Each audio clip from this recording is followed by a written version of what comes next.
Friend, তো আজের আমি রান্না করেছি একটু দেখো।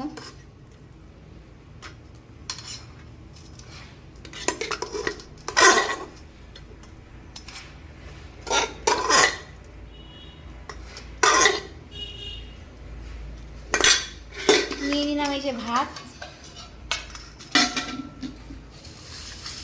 হাতা মেপে হলে 2 হাতা ভাত আছে, ঠিক আছে, যেহেতু আমি অল্প অল্প করে তুলি ওই জন্য 3-4 ভাত তুলতে হয়।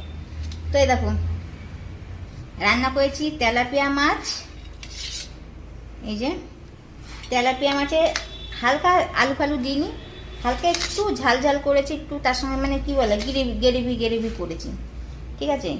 তার সঙ্গে কালকের ছিল যে কিছু কটা পোনা মাছ, এই লেজাটা এর মধ্যে দিয়ে দিয়েছি, কেন নষ্ট করবো না তো, সেই জন্য। তো চলো